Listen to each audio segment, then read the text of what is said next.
السلام علیکم کلاس، آج ہم اسلامیات پڑھیں گے، فرسٹ چیپٹر پڑھیں گے۔ تو سب بچے اپنی فرسٹ چیپٹر اوپن کر لیں۔ تو باب اول ہے عقائد اسلام، توحید۔ توحید کا مطلب کیا ہوتا ہے؟ توحید کا مطلب ہوتا ہے کسی ذات کو ایک ماننا، کسی چیز کو ایک ماننا۔ تو اس چیپٹر میں ہم پڑھیں گے توحید کیا ہے۔ ایک دن پیارے نبی حضرت محمد صلی اللہ علیہ وسلم مکہ کے قریب کوہ صفا پر تشریف لے گئے۔ کوہ صفا کیا ہے؟ کوہ صفا ایک پہاڑی کا نام ہے۔ آپ صلی اللہ علیہ وسلم پہاڑ پر کھڑے ہوئے، قریش کے تمام خاندانوں کو نام لے کر بلند آواز سے پکارا۔ جب سب لوگ جمع ہو گئے تو آپ صلی اللہ علیہ وسلم نے فرمایا، اگر میں تم سے کہوں کہ اس پہاڑ کے پیچھے سے ایک لشکر تم پر حملہ کرنے آ رہا ہے تو تم کیا میرا یقین کرو گے؟ ہم سب بھی آپ صلی اللہ علیہ وسلم پر یقین کرتے ہیں نا، کہ آپ صلی اللہ علیہ وسلم نے جو ہمیں بتایا گیا ہوا ہے، جو ہمیں سنتیں بتائی ہیں یا جس راستے پہ ہمیں چلایا وہ بالکل صحیح ہے۔ تو آپ صلی اللہ علیہ وسلم ان کو کہہ رہے ہیں کہ اس پہاڑ کے پیچھے سے ایک لشکر حملہ کرنے آیا تو تم یقین کرو گے؟ سب کہہ رہے ہیں جی ہاں ہم کریں گے۔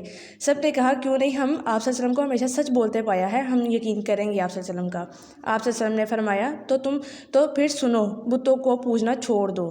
آپ کو پتہ ہے کفار مکہ اور جو کافی لوگ ہیں وہ بتوں کی پوجا کرتے ہیں، تو آپ صلی اللہ علیہ وسلم ان کو کہہ رہے ہیں تم بتوں کی پوجا چھوڑ دو اور ایک اللہ پر ایمان لے آؤ۔ آپ نے توحید کے بارے میں پڑھے ہیں نا، تو اس کا مطلب ہے کہ اللہ تعالیٰ ایک ہے تو اللہ تعالیٰ پر ایمان لے آؤ۔ اگر تم نے ایسا نہ کیا تو تم پر عذاب آئے گا۔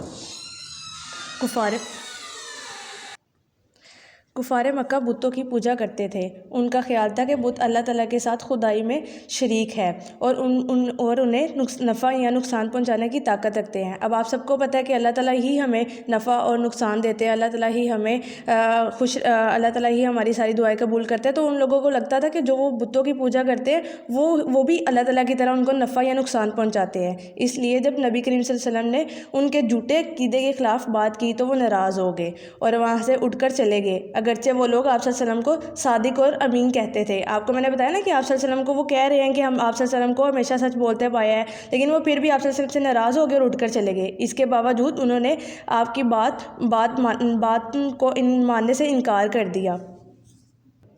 اور اسی طرح کچھ لوگوں نے آپ صلی اللہ علیہ وسلم کی دعوت کو قبول بھی کیا تھا اور اقرار کیا کہ حقیقی معبود تو صرف اللہ تعالیٰ ہے، جس نے اس کائنات کو وجود بخشا۔ آپ کو پتہ نا کہ یہ کائنات کو بنانے والا کون ہے؟ اللہ تعالیٰ ہے۔ تو اس میں وہ بتا رہا ہے کہ کافی لوگوں نے آپ صلی اللہ علیہ وسلم کی دعوت کو قبول بھی کیا اور یہ مانا بھی کہ اللہ تعالیٰ ایک ہے اور وہ پوری کائنات کو بنانے والا ہے، وجود میں لانے والا ہے، جو ساری مخلوق کا خالق ہے، ان کو رزق دیتا ہے، جو زندگی اور موت کا مالک ہے۔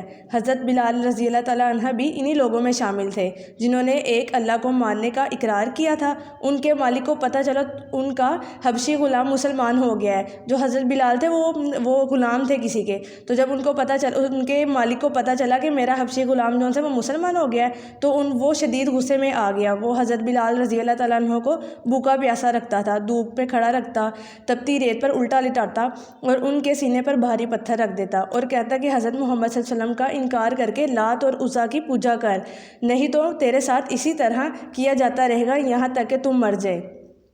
شدید تکلیف کے باوجود بھی وہ احد احد کہتے تھے، یعنی اللہ ایک ہے، اللہ ایک ہے، میں اللہ کے ساتھ کسی کو شریک نہیں ٹھہراتا، میں لات اور عزیٰ کا انکار کرتا ہوں۔ دیکھیں حضرت بلال رضی اللہ تعالیٰ عنہ کو اتنی تکلیفوں میں انہوں نے ڈالا، اس کے بعد بھی وہ کہہ رہے ہیں کہ میں احد احد ہی کہوں گا، یعنی میں اللہ تعالیٰ کو یہی کہوں گا کہ اللہ تعالیٰ ایک ہے، اللہ تعالیٰ ایک ہے۔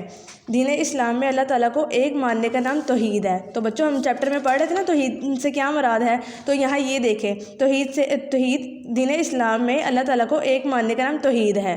کلمہ طیبہ کے پہلے حصے میں لا الہ الا اللہ میں بھی ہر مسلمان اسی بات کا اقرار کرتا ہے کہ اللہ ایک ہے، اس کے ساتھ کوئی شریک نہیں۔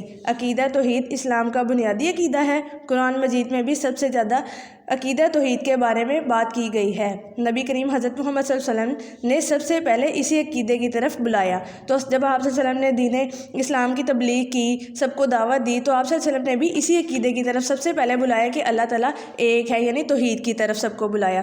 تو آج ہماری یہ ریڈنگ تھی، اس میں سب بچوں کو کیا کیا سمجھ آئی ہے یہ میں جب آپ سے تحفیم میں کوسچن آنسر کروں گی تو آپ کو پتہ چل جائے گا۔